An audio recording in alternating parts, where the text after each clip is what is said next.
Hello viewers, welcome to my channel. I'm Hasham Ali Khan. This is the last video on unit number 4, that is cash flow statement.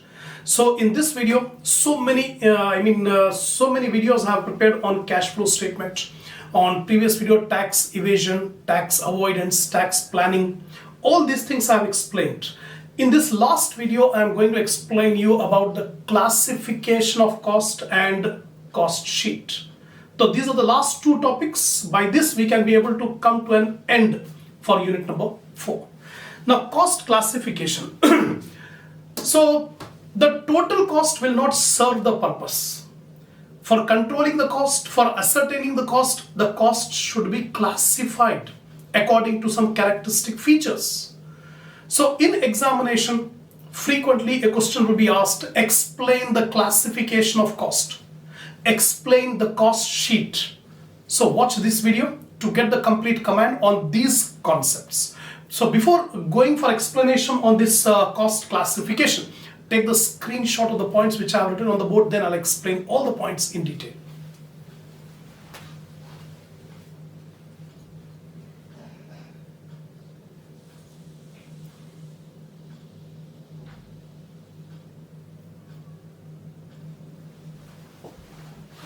Now, cost classification. Actually, cost classification is the process of grouping the cost according to some characteristic features.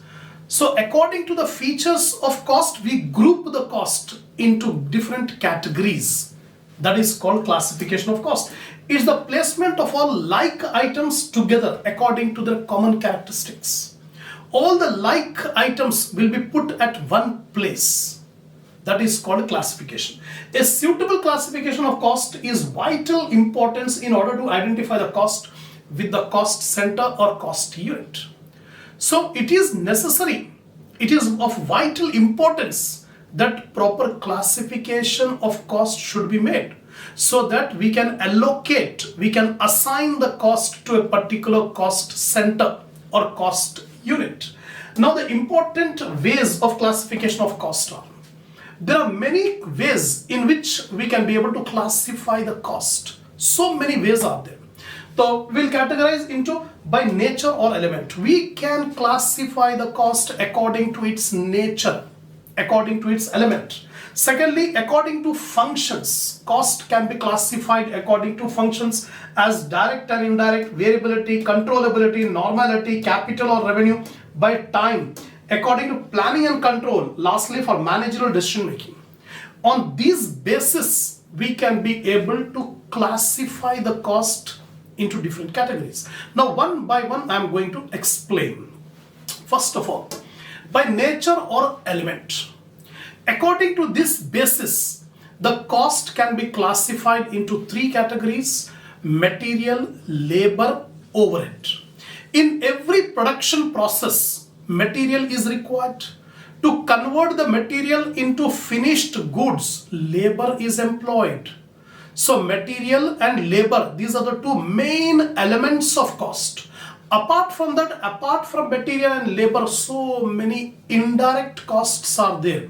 Those indirect costs are called overheads. So in this way, according to elements or nature, the cost can be classified into material cost, labor cost and overheads. Second one is by functions. A business performs different functions. Production is a function.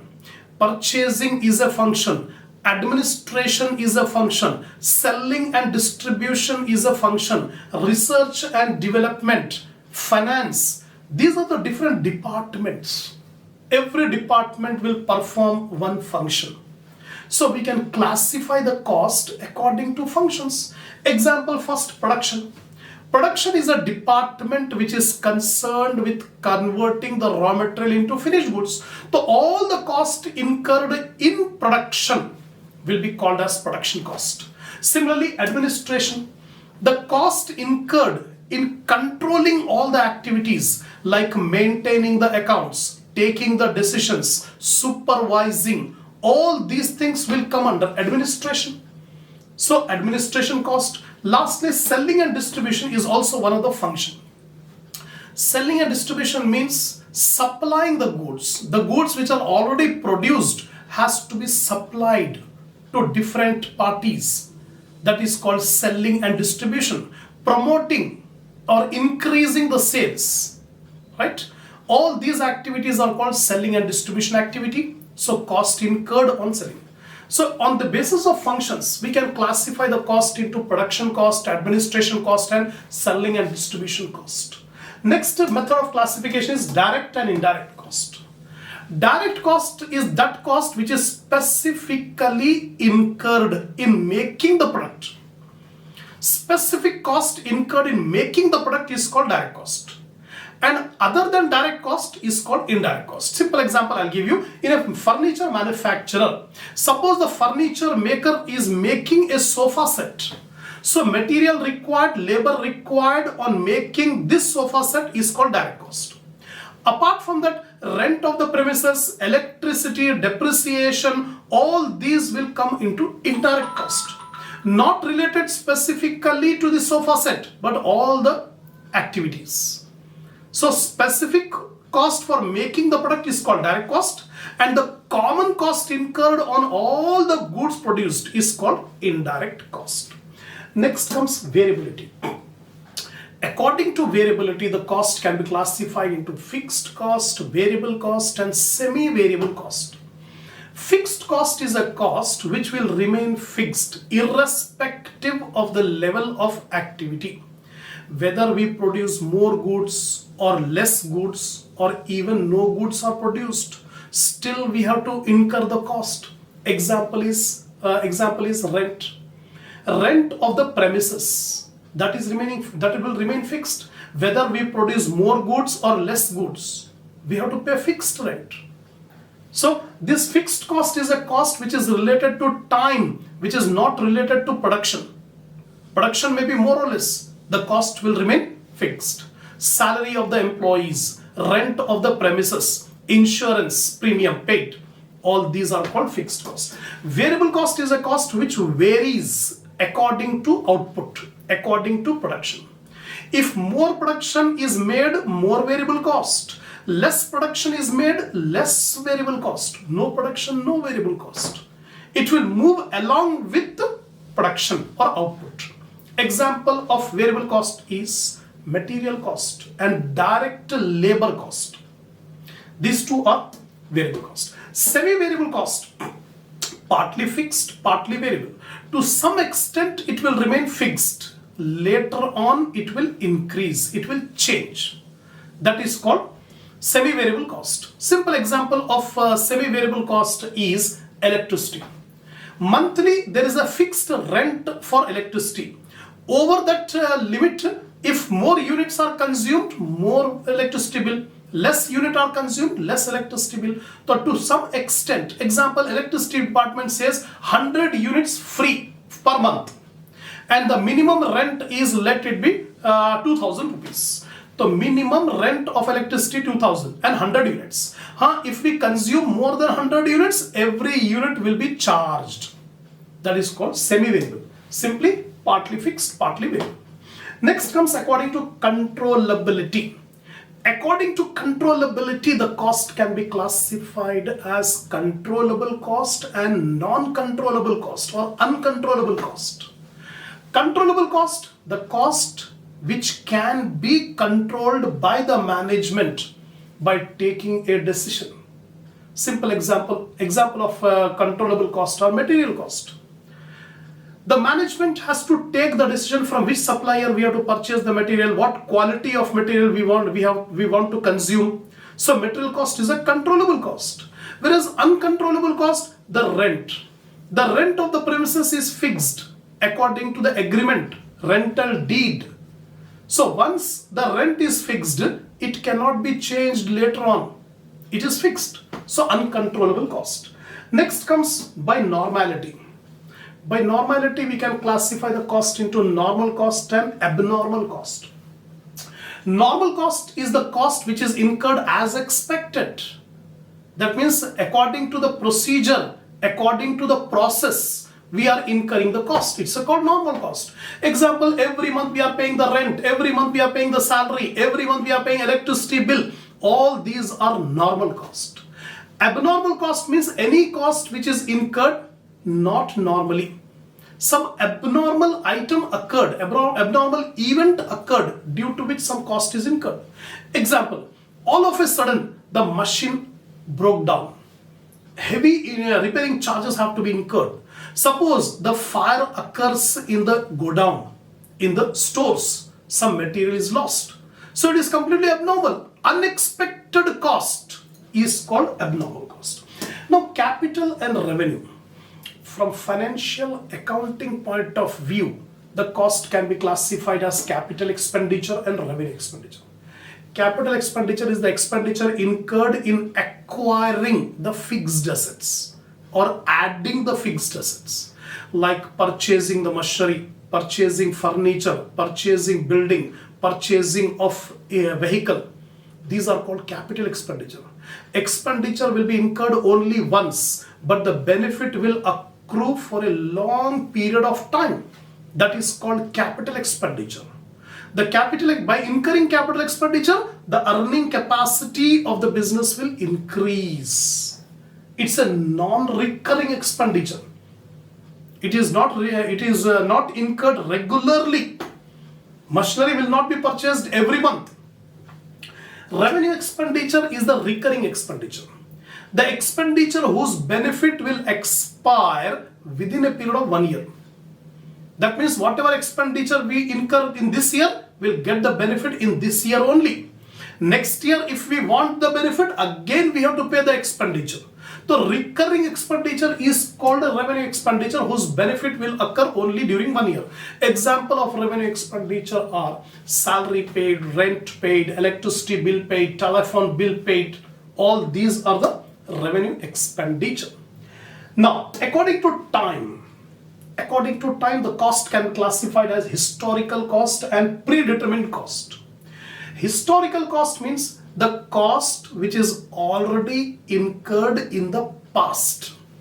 For example, current year.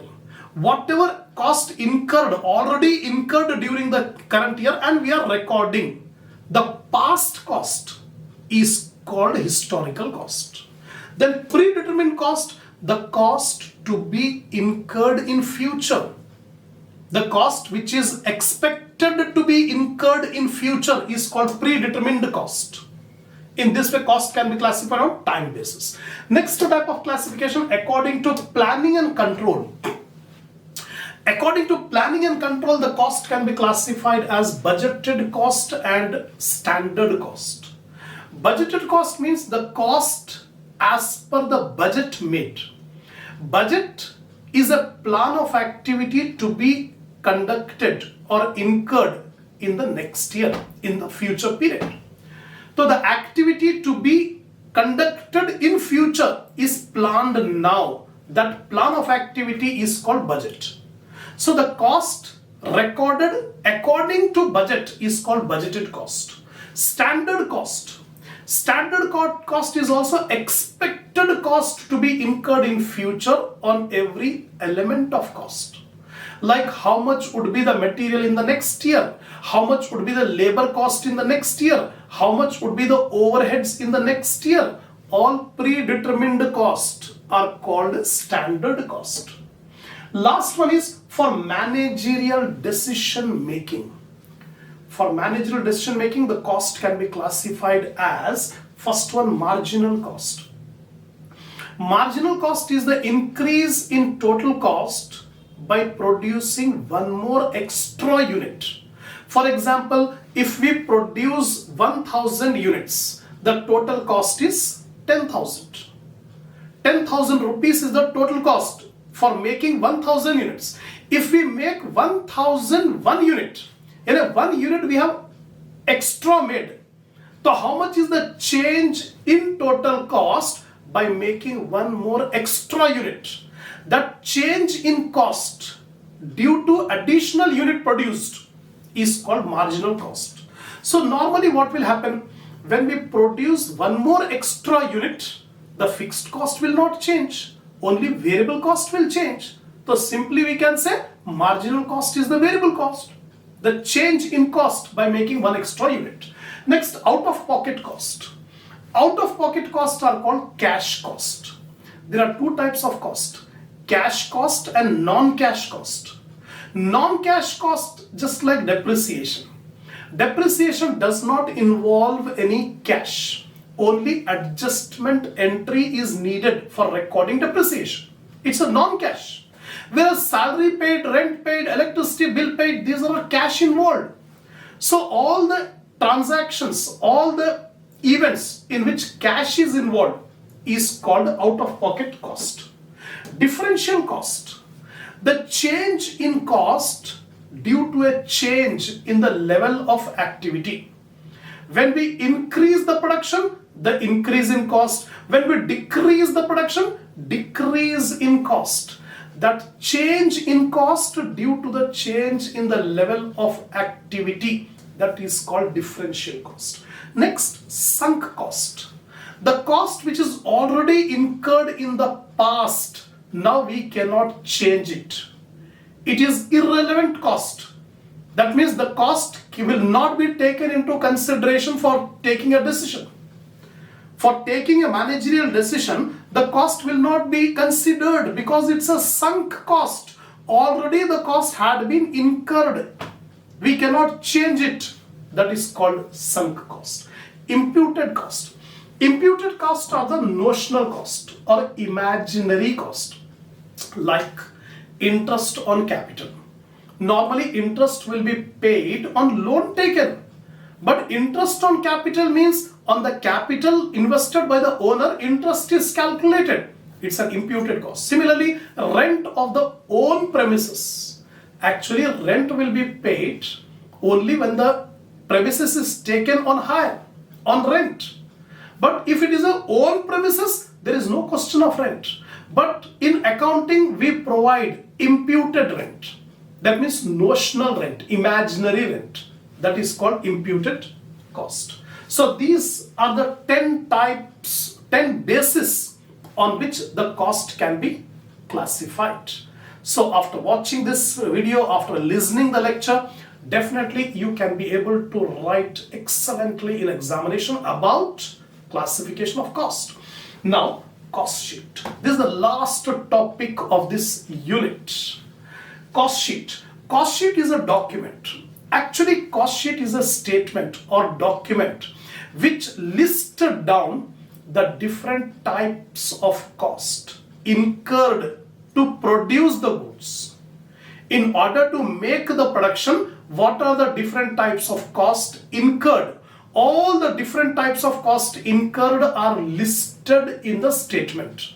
Systematically listing all the cost in the statement. That is called cost sheet. The cost sheet is a document which provides for the assembly of the estimated detailed cost in respect of cost center or cost unit. Is the assembly, it's the collection of different types of cost incurred in relation to a particular cost unit or cost center. It's a detailed statement of the elements of cost arranged in a logical order under different heads. It is not simply combining all the cost and putting it at one place. No. Systematically, logically classifying all the cost under different heads. The systematic classification of cost in the statement. That is called cost sheet. Now the purpose is to show the detailed cost of the total output for a certain period. The main purpose why this cost sheet is prepared is to find out what is the total cost incurred and what is the cost per unit incurred during a period of time. So always cost sheet will be prepared for a particular period, like for 1 week or for 1 month or for 3 months, quarter. Like that we can be able to make the cost sheet. Now the main advantages of cost sheet are, in examination you may get a question, explain the advantages of cost sheet. So the first advantage is it indicates the breakup of total cost by elements. First of all, this cost sheet will show the breakup of different elements of cost. The total cost of production is 10 lakh. So we want to know in that 10 lakh rupees, how much is the material, how much is the labor, How much are different types of overheads? So this cost sheet will classify the total cost into different elements. That is the advantage. Secondly, it discloses the total cost and cost per unit of units produced. Whatever production we have made during a particular period, what is the total cost incurred and what is the cost per unit? That we can get by making this cost sheet. Third one, it facilitates comparison. If we make the cost sheets, we can be able to compare the cost of production of one period with another period, or one organization with another organization. So comparison will be facilitated by making this cost sheet. Fourth one, it helps management in fixing the selling price. Remember, one of the important function of the management is to fix the selling price of the product. Without systematically ascertaining the cost, we cannot be able to fix the selling price. So it's as simple as this. Selling price depends on cost, and systematically cost can be ascertained by making cost sheet. That is the advantage. Next one, it acts as a guide to the management and helps in formulating production policies. Time to time, management has to formulate the different production policies. It has to make production plans. So if we have this cost sheet, it will help the management in making production policies and production strategies. Next one, it enables to keep control over cost of production. The management's main objective is to ascertain the cost and to control the cost. If we do not control the cost will increase. When cost increases, the profitability will come down. So every management wants to control the cost, and this cost sheet will help the management in controlling the cost. Next, it helps the management in submitting quotation or preparing estimate for tenders. Many a times, the management has to submit quotation for the tenders. For example, a furniture manufacturer got the tender from a particular customer. The customer want quotation. At what price the business can be able to sell the goods. So we have to make the quotation. So without having this cost sheet, the management cannot be able to submit the quotation for the tender. If they don't get the tender, they lose the business. The business depends upon getting the tenders, and tenders requires quotation to be submitted, and cost sheet is very much helpful in making the quotation. Next one is, it is simple and useful medium of recording cost at different stages. Last benefit, advantage of cost sheet is we can be able to record the different elements of cost so that we can be able to know which element the cost is more. So these are few advantages of cost sheet. Lastly, what is the format of making the cost sheet? In the cost sheet format, two columns will be open at the extreme right hand side, total cost and cost per unit. No particulars. In particulars, first we take direct material, direct labor, direct expenses. If we combine direct material, direct labor, direct expenses, complete direct cost, it is called prime cost. Prime cost is the combination of direct material, direct labor, direct expenses. To prime cost, we add factory overheads or works overhead, means same. We can call it as factory overhead or we can call it as works overhead. So prime cost plus factory overhead, you will get works cost or factory cost. To this works cost, we add administration overhead. All the cost incurred in administration department, that is called administration cost. So here works cost plus administration overhead will get cost of production. To this cost of production, we add selling and distribution overheads. Then we get the cost of sales or total cost. That's all. So this is the end of this video. In this video, I have explained you the different types of costs, classification of cost into different categories, and the cost sheet, advantages of cost sheet, and pro forma. So this marks the end of unit number 4. So many videos I have prepared. So if you are genuinely interested in getting a complete command on this subject of accounting for management, Don't join in between. Have some patience to watch the video till the end. Then only you will get a lot of knowledge, lot of confidence, and a good result. That is my suggestion to you. So apart from this, I have uploaded so many other subjects. You can visit the playlist. So many subjects videos I have uploaded for your benefit. So if you are satisfied, give a like to the video, share my channel, subscribe if you have not yet subscribed, and buy the super thanks below my video.